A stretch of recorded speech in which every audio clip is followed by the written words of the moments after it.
I'm so tired. It is now 1 AM. This video was supposed to be up several hours ago, and here I am. Let me tell you what happened. So, got home from the gym at like 5 PM, started filming this video, got well into it, and the computer just stopped the recording again. And I'm like, what in the world is happening? Why is it happening? I don't understand why it's happening. I think that's the most frustrating part because at least if I knew why it was happening, I could fix it. I wouldn't have that issue again because that happened to me, if not yesterday, the day before. It's just random. And so I went in, started the recording again, and finished it. But then I was like, okay, I need to edit it, but I got a meeting at 6. So I went to the meeting at 6 and got work. And before I knew it, started working. And now it's 1 AM. So my video's late, which makes me so like mad because I did the video. I did the video. It's not like I didn't do the video. I did the video, but because it got cut off and I needed to edit it and all types of stuff, I didn't get a chance to do that before I started working. So here I am. I'm just recording it over because I'm like, I don't even want to deal with the stupid footage I already have. I'm just gonna start over, tell you what happened today. Oh my gosh. Armand had me cracking up. It was our fifth personal training session. And this man, first of all, he's telling me about how women and men are wired differently and how even from toddlers, right? They did some experiment where they put kids, they had kids and their moms, right? In some room. I've never even heard this. I need to look it up. He could have been making this up. He probably was making it up. But anyway, they put him in this room and they had all these toys and they had this real shiny toy in the middle. And so they had all the girls and all the boys go, in their separate groups. And all the girls, the moms told them, hey, you can play with any toy, but don't play with the one in the middle. And so they let them in the room and the girls start going for the toy in the middle, of course. Cause kids, whatever you tell them don't do, that's what they're gonna do. And the moms would call them like, hey, let's say Susie, and they'll look back and they're reading the mom's like facial features and all that, nonverbal cues to see how serious of trouble they're in, right? Then they keep going. The mom called them again. They look back, right? Okay, and they're on and there forth. So I can't remember. I don't think he said whether or not the girls went and touched the toy, but anyway, apparently this happened with the girls, and then with the boys the apparently the boys walked into the room and they never looked back at their moms. They just went straight for the toys and whatever else they wanted. They did not care. They did not stop when their names were called. They did not look back. He was like, our mom was telling me when men are like women will consider everyone else, especially like leaders, they'll consider the consequences of things and how things impact different groups of people. And they look out for everyone, right? They consider everyone. And men leaders, they don't care. When they have their goal, that's what they're focused on. They don't care about nothing else. They don't care how it impacts people. And I'm like, yeah, I know, we're seeing this. And how do we even get on this topic? We be having interesting conversations. I think we got on this topic because I don't know, he'll say something like, "Oh, you gotta kill it," or something about killing, when they work out. What was I? Oh, we were talking about mental and physical, right? We were talking about mental and physical and what's more important, your mental or your physical. And I was like, I think it varies per person, right? I think some people are more mental, and if they make the changes mentally, then those changes will follow physically. And I think some people they have to move physically, and then that'll help changes be made mentally. And then we started talking about I brought up Michael Jordan and how his pettiness. This boy, Michael Jordan was so petty. If you ever see the Bulls documentary, he is so petty, but he would make up beefs in his head with other players and go destroy them on the floor. And then our mom was talking about, yeah, when we're competing, we're gonna kill our opponent. We're not being nice to them. We're not, shaking hands and smiling and giggling. Like we're going for the kill. And I'm like, y'all always want killing. And then that's when he told me the story about the girls, the toddler girls and the toddler boys and the toy and all that stuff. And just how men are just when they focus on their goal, they don't care about anybody else and they're not trying to. And that's just how they live their lives. And so then after that, we started talking about, I promise we be having whole conversations. We started talking about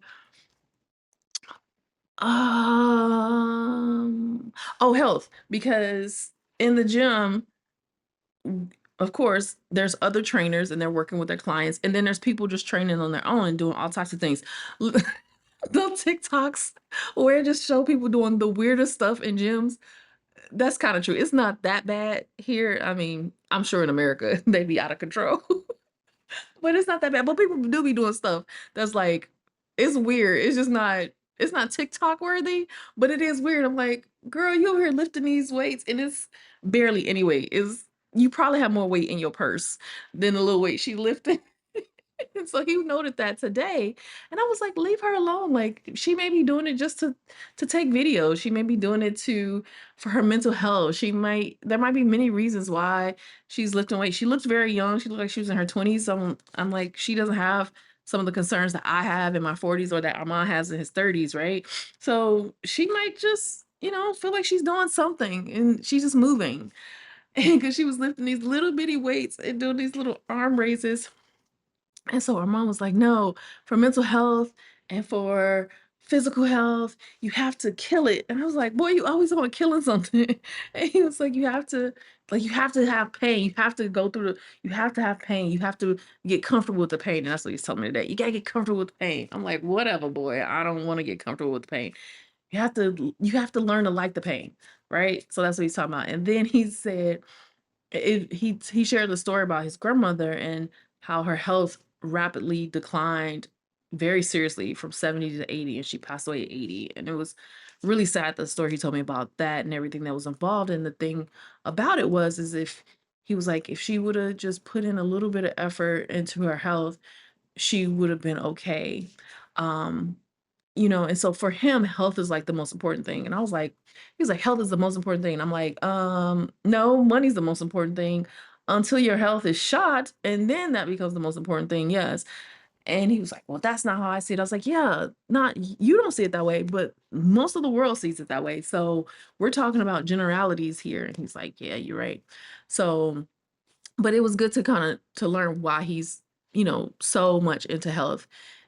So this is the funny part. I know I gave all this backstory just to get to this one part, but the part that was so funny to me is he said, "Yeah, I don't want to suffer like that. I don't want to have a really bad, sick and bad quality of life and everything. I just want to." He said he gonna jump off of Niagara Falls. And I was like, "What?" He said, "Yeah, when I'm 75, I'm gonna just jump off of Niagara Falls." And I said, "Boy, what?" I could not.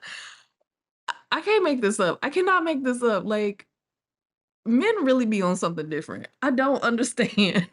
I just don't get it. I know if a man ever came across this story, he would be like, yeah, that makes sense. And my brain is like 404 era right now. Like it don't make sense to me. How could that ever make sense to anybody?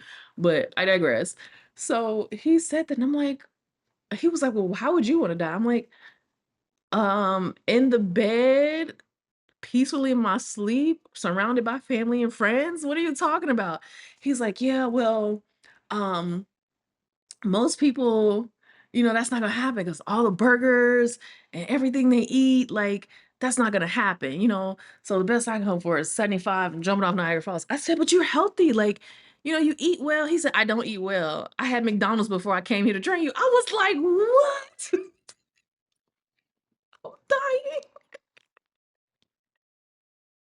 dying. Dying. I said, Armand, what? I'm like, I'm trying to get nutrition help from you.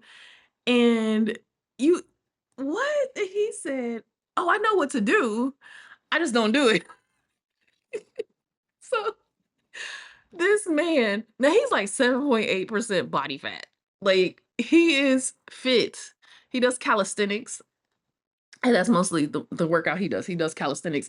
And so he's very fit. But this man is eating McDonald's and whatever else. And then he told me his boss told him, hey, when you go down to McDonald's, you need to have your jacket on over your personal trainer shirt. Because current clients and potential clients do not need to see you McDonald's with the shirt on. I was dying. I was like, Armand, of course, that's bad advertisement. Well, he said, well, they didn't say anything when I go to Subway. I'm like, yeah, because you can make healthy choices in Subway. There are no healthy choices in McDonald's. I don't even think the McDonald's here has salads. I just thought about that. Do the ones in the US have salads anymore?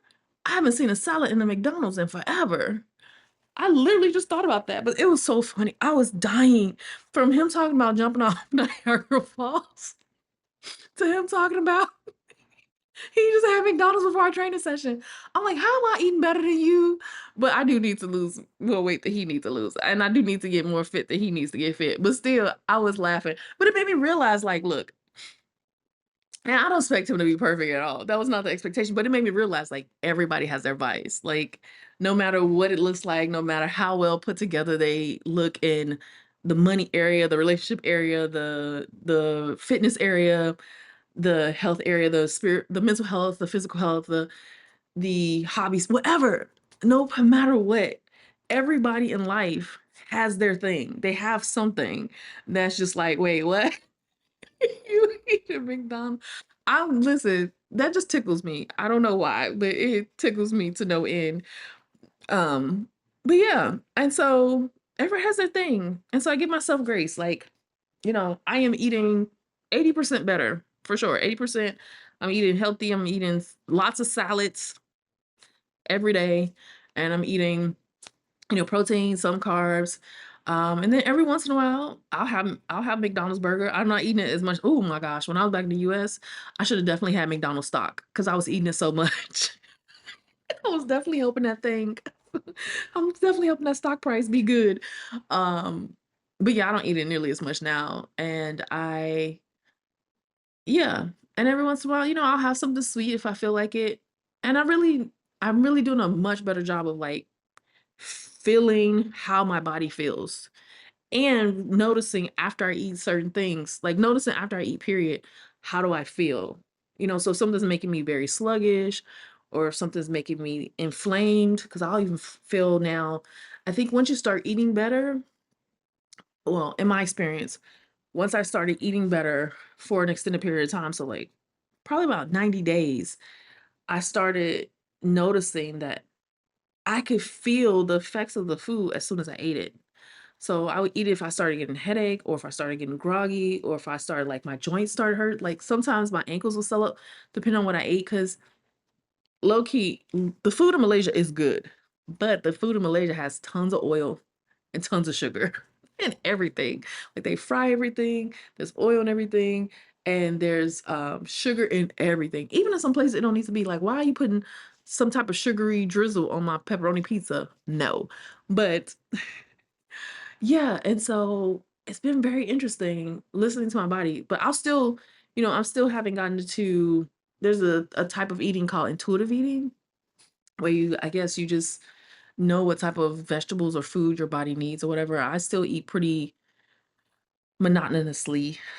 That word, I did not say it right, but I kind of eat the same couple things over and over and over again every day because it just makes it easy. When I try to deviate, if I try to get something different than what I usually get, then I usually find as soon as I bite something now, I can taste sugar in it. Again, because I've eaten healthier for more than 90 days, my taste buds have changed and I can detect sugar like right away. And also the sensitivity in my body, I can feel it like okay, my wrists are swollen or inflamed. I don't know, what did I eat? So it's very interesting. It's very interesting. And it's good. It's good, it's good, it's good. But yeah, so we did arms today. And my shoulder, I hurt the shoulder. I told you before I hurt the shoulder. And it started hurting a day. Yes, the 2 days ago when I went and we did arms, it was okay. But we had to cut a couple of the exercises short because I started getting a shooting pain in my shoulder. And I'm like, I need to figure out what this Armand asked me to ask the chiropractor what exactly why does my nose keep itching? Sorry. He asked me to ask my chiropractor what exactly is this called? Whatever condition I have going on in my shoulder, so that he could look it up and see what exercises I can do with the issue I'm having with my shoulder. So I'll be doing that. I'll go to chiropractor early next week, and so I'll get that before we do arms again. The next time we meet is gonna be Saturday, and we're doing legs. So I know that's gonna kill me. And then Sunday is my last 5K, and then I could tell you all about it. Yes. Okay. And I think that is it. That is all for today. All right. Let me go because it is 1:14 now and I'm tired. Okay. I will talk to you later. Ciao.